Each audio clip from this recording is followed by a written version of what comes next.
Hello everyone, আসসালামু আলাইকুম। আশা করি আপনারা সবাই ভালো আছেন। আজকে ছোট্ট একটি ভিডিও শেয়ার করছি আপনাদের সাথে। ইফতারে ঝটপট মিন্ট লেমন কীভাবে বানাবেন সেটাই দেখাচ্ছি। প্রথমেই দেখেছেন লেবু টুকরো টুকরো করে কেটে নিয়েছি, সাথে নিয়েছি পুদিনা। এখন আমি লেবুটাকে চিপড়ে দিচ্ছি, তিনটাই সুন্দর করে চিপড়ে দেবেন।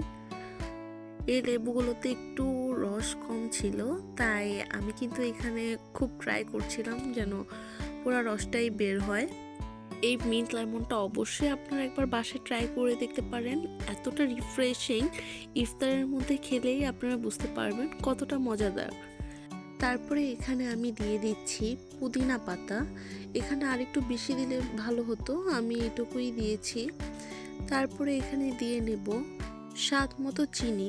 দেখতেই পারছেন আমি এখানে চিনি দিয়ে নিচ্ছি 3 চা চামচ পরিমাণ। আপনারা অবশ্যই স্বাদ অনুযায়ী বেশি কম করে নিতে পারেন। আমরা এখানে আমাদের যতটুকু প্রয়োজন ততটুকুই দিয়েছি। তারপর এখানে দিয়ে নিচ্ছি স্বাদ মতো লবণ। লবণটাও বুঝে দেবেন, একদম বেশি দিতে যাবেন না, আবার একদম কম দিলেও ভালো লাগবে না, তাই পরিমাপটা বুঝে অবশ্যই দিবেন। এখন পরিমাপ অনুযায়ী এখানে পানি দিয়ে নিচ্ছি। আমি এখানে চায়ের কাপের 3 কাপ পানি দিয়ে নিব। আপনারা যতটুকু বানাবেন ততটুকু হিসেব করেই দিবেন। আগেই বলেছিলাম একদম সিম্পল ওয়েতে এবং ইজি ওয়েতে দেখাবো। আমাদের কিন্তু সব উপকরণগুলো দেওয়া শেষ, এখন শুধু মিক্স করা বাকি। এই তো ব্লেন্ডারে নিয়ে নিয়েছি, এখন সুন্দর করে মিক্স করে নেব। এখানে আমি একবারেই বেশি পানি দিয়ে ফেলেছিলাম, তাই কিন্তু উপর দিয়ে একটু পড়ে যাচ্ছিল, দেখতেই পারবেন। পরে আমি যদিও কমিয়ে নিয়েছি। এই তো আমাদের কিন্তু মিন্ট লেমন একদম রেডি।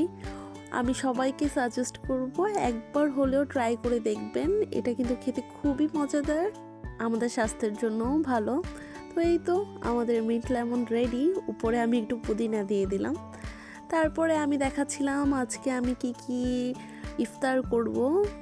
এখানে কিন্তু 3 রকমের শরবত আমি নিয়ে নিয়েছি। এই তো সাথে আমার চাচি খিচুড়ি দিয়ে গিয়েছিল।